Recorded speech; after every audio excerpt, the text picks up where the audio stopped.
composed of 24 hectare. Ayan po. Ang Lake Lahit, Mama Sir, from Coronadal, ang pinakamaliit na lake po dito sa Lake Cebu.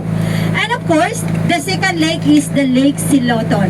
Lake Siloton from Coronadal, it is composed of 48 hectare. Ayan, may lawak po siya na 48 hectare. Ang Lake Siloton, ang pinakamalalim na lake po dito sa Lake Cebu. Ayan. Mama Sir, ang Lake Lahit, bawal po doon yung fish cages. At sa Lake Siloton, pwede po doon yung fish cages. Ayan, again, Mama Sir, dito na po tayo nakalayag sa Lake Cebu. The Lake Cebu, again, Mama Sir, it is composed of 354 hectare. Ayan po, malawak po yung Lake Cebu. Again, ang Lake Cebu po ay may lawak na 354 hectare. The Lake Cebu, again, from Coronadal, it is composed of 13 island. Ayan. It is composed of 13 island, but yung 11 is islet kasi maliliit lang po sila. Ayan. The Lake Cebu from Coronadal it is divided into two. Nahahati po ang Lake Cebu sa dalawang bahagi. Ayan. Ang tawag po, kung saan po tayo papasok ngayon, ang tawag po dito is Sabuudi. Ayan, Sabuudi is, ang ibig sabihin po is maliit na lawa. Ayan. The second one is Sabubong. Sabubong po is malaking lawa. Ayan. Ayan, the Lake Cebu. Kung bakit po, the Lake Cebu is divided into two, ladies and gentlemen, the biggest island po dito sa Lake Cebu. Welcome to Isla Taboong. Dito po sa inyong likod, ma'am, sa inyong harapan, that is Isla Taboong or Isla Grande. Kung bakit po nahati ang Lake Cebu sa dalawang bahagi. Ayan, mamaya po, lalayag po tayo sa Sabubong o ang Lake Cebu, ang pinakamalalim. 180 feet po ang lalim dito. Sino gustong tumalon dyan? Pag hindi kayo marunong lumangoy, hawag na lang. Yan, masasayang po ang buhay natin. Okay, ayan po.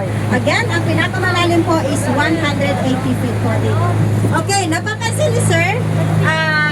Saan yun sir? Napapansin mo kanina? Doon? Okay, explain ko lang yun mamaya.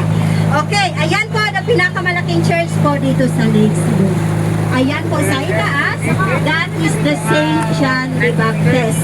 Ayan, in 100% mga tao po dito sa Lake Cebu, 60% po yung Katoliko. Ayan, 60% po. Mas marami po ang Katoliko dito po sa amin.